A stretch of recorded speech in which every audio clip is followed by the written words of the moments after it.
Hello, c'est HR, votre chroniqueur. Alors je vous le dis tout de suite, j'ai été voir Captain America 4, alias Captain America Brave New World. Perso, j'ai apprécié ce film. Je sais que beaucoup de critiques présentent ce film comme un mauvais Marvel. En ce qui me concerne, je ne suis pas du tout d'accord avec eux. Naturellement, je vais vous dire pourquoi. Mais avant cela, n'oubliez pas, si vous n'êtes pas abonné, pensez à le faire. Pensez à la petite cloche pour les notifs. Et surtout, pensez à me mettre en commentaire tout simplement ce que vous avez pensé de ce film Captain America Brave New World. Let's go!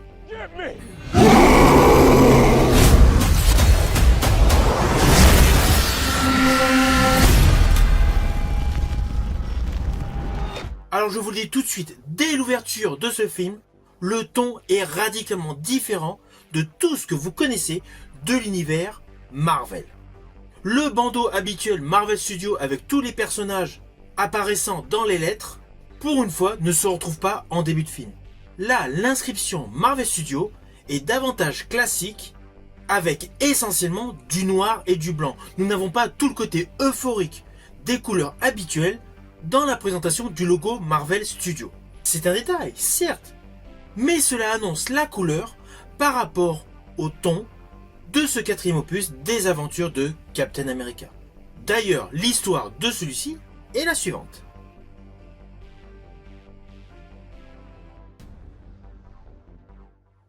Nous retrouvons l'ex-général Thaddeus Ross, qui se retrouve président des États-Unis.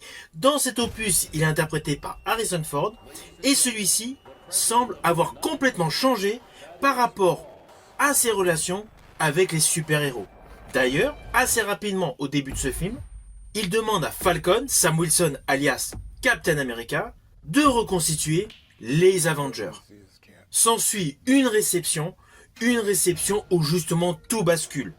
Un personnage tire sur le président des États-Unis. Naturellement, le président devient à nouveau méfiant envers les super-héros. Alors ne vous inquiétez pas, je n'irai pas plus loin sur les lignes scénaristiques de ce film. Vous me connaissez, je ne spoil jamais. Oui, pour une fois, j'ai fait extrêmement court. Pourquoi? Tout simplement parce que à la suite de cette fameuse réception, l'histoire se dévoile complètement. Surtout les personnages qui seront importants dans cette histoire. Alors c'est clair, je vous assure, ce film n'est pas comme vous avez l'habitude de voir des films de super-héros. Il s'agit essentiellement d'un thriller d'espionnage. Un peu comme l'avait fait jadis le deuxième opus des Captain America, alias Captain America le soldat d'hiver. Là, l'histoire de ce film est essentiellement un thriller d'espionnage. C'est un film extrêmement sombre, on n'est pas dans le côté euphorique, dans le côté super-héros, de tout ce que vous pouvez connaître des films Marvel. Et je pense que c'est cela qui a dérouté plus d'un spectateur. Car cet opus s'inscrit davantage dans la réalité. Toute la réalisation de ce film confère à l'histoire énormément de réalisme. Et de surcroît, il y a pas mal de références au fameux Agent du Shield, série qui est actuellement toujours disponible sur Disney+. Ce film, Captain America Brave New World, en fait raccroche les wagons avec plusieurs films et séries. Concernant les films, forcément, une fois que vous l'aurez vu, vous allez voir le lien important avec le film Les Éternels. Naturellement, il y a énormément de références au film L'Incroyable Hulk, avec notamment la présence de Liv Tyler. De ce fait, ce film est beaucoup plus ancré dans une histoire sérieuse, dans une histoire mature, digne d'un thriller politique. Alors oui, vous avez pu voir dans la bande-annonce Red Hulk. Mais en fait, dans l'histoire, ce n'est pas primordial. Il y a beaucoup de thèmes sous-jacents qui sont mis en exergue. Alors, c'est clair, certains critiques ont reproché le fait que le temps de présence de Red Hulk à l'écran est faible. Alors déjà, il n'est pas faible, mais c'est vrai qu'il y a toute une histoire avec un cheminement pour arriver à son apparition, ce qui est tout à fait légitime. S'il avait été dévoilé beaucoup plus tôt dans le film, il y a pas mal d'éléments scénaristiques qui seraient forcément passés à la trappe. Or là, nous avons une véritable histoire beaucoup plus mature que l'ensemble des films Marvel, avec une construction logique en adéquation avec les événements qui vont se produire. Et d'ailleurs, concernant la colorimétrie de ce film, vous allez vous apercevoir, contrairement au dernier opus de la saga Thor qui était très coloré, très kitsch, ou Deadpool et Wolverine qui était suréclairé, ce film est essentiellement avec des contrastes élevés. Souvent, la lumière est tamisée, que ce soit dans les réunions ou même dans la réception. Cela confère à ce film un côté angoissant, un côté anxiogène, mais surtout un côté réel. Et d'ailleurs, toute la musique de ce film est en totale adéquation avec les différentes ambiances que vous allez découvrir. Je rajouterai que le ton, l'ambiance de ce film est un peu assimilable à la saga des Jason Bourne portée par Matt Damon.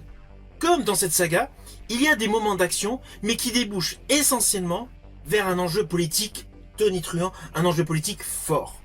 C'est pour cela que ce film est davantage destiné à un public mature. Contrairement au dernier opus de la saga Thor, qui avait un côté très enfantin, celui-ci est davantage prévu pour un public adulte. Et concernant la prestation d'Harrison Ford, honnêtement, elle est impeccable. Alors oui, c'est vrai qu'Harrison Ford fait partie de mes acteurs préférés. Mon opinion sur son jeu d'acteur est peut-être biaisée. C'est clair, je suis fan de la saga Star Wars, je suis fan de la saga Indiana Jones, et je suis fan de son diptyque Jack Ryan. En fait, j'ai la totalité des films en collection où Harrison Ford joue dedans.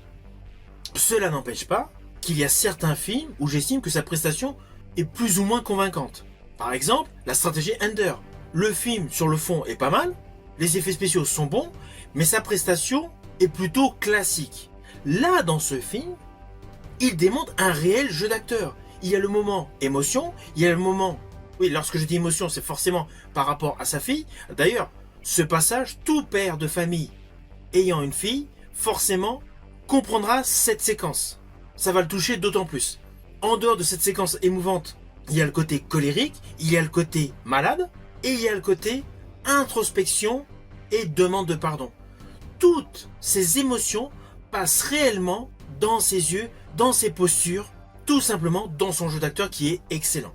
À ses côtés, forcément, le premier rôle de ce film, Captain America alias Sam Wilson, interprété par Anthony Mackie, est impeccable. Il ne faut pas oublier que son personnage est le seul super-héros qui n'a pas de sérum. Il est humain, il est comme vous et moi. Et justement, toutes ces difficultés, toutes ces composantes humaines, les émotions, et surtout la souffrance, la rudesse de ce qu'il éprouve lors des combats, est totalement crédible. Certes, ce n'est pas Steve Rogers, interprété par Chris Evans, mais selon moi, Anthony Mackie est un bon Captain America. Sa prestation est totalement cohérente. Alors certes, c'est radicalement différent de Steve Rogers, interprété par Chris Evans, mais justement cela apporte de la fraîcheur, de la nouveauté. De ce fait, j'ai apprécié son jeu d'acteur. Ah oui, à la fin du film, comme d'habitude, vous avez le bandeau Captain America reviendra. On se doute, va y avoir d'autres Avengers, etc. Mais franchement, au vu de la prestation d'Anthony Mackie dans ce film, qui est beaucoup plus humaine, beaucoup plus réaliste, moins dans le superficiel, dans les effets spéciaux grandiloquents et surtout moins côté BD, j'espère qu'il y aura un Captain America numéro 5. Et d'ailleurs, on va pas se mentir, concernant les derniers Marvel sortis au cinéma, celui-ci fait partie des meilleurs. Madame Web est largement en dessous, Kraven est largement en dessous, The Marvels est largement en dessous. Et perso, j'ai beau aimer la saga des Deadpool, mais celui-ci est selon moi meilleur. Il est meilleur que le dernier Deadpool parce qu'il n'y a pas le côté euphorique, le côté amusement. Là, on est vraiment dans le concret, dans le réel. En fait, moi, dans ce film, j'ai apprécié le côté mature. Alors oui, il y a énormément d'action. Il y a beaucoup de scènes de combat. Mais d'ailleurs, comme dans Agent of Shield. Mais cela n'empêche pas que dès que l'action s'arrête, c'est un technico-thriller.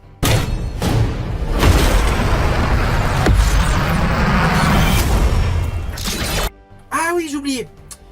N'oubliez pas de rester jusqu'à la fin du générique. Alors c'est clair, ce n'est pas une grosse révélation par rapport à d'autres personnages. Là, c'est un moment beaucoup plus intimiste avec le personnage Sam Wilson. Mais il faut bien écouter le dialogue. Cette séquence a pour atout principal l'échange scénaristique. Vous voyez, ce n'est pas un spoil de folie, mais surtout pensez à rester jusqu'à la fin du générique.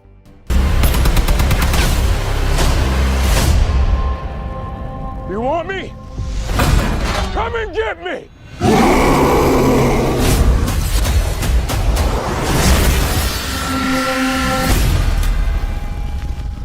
Alors Alors au final, naturellement, c'est un film que je vous invite à découvrir au cinéma. Si vous avez la possibilité de le voir en format IMAX, vous en profiterez davantage. Car la qualité des effets spéciaux est top. À cela s'ajoute une très bonne réalisation et une musique en totale adéquation avec chaque plan séquence. C'est vraiment un Marvel que je vous invite à découvrir.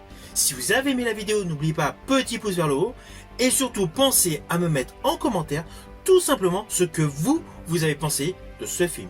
Je vous dis à bientôt pour une prochaine vidéo.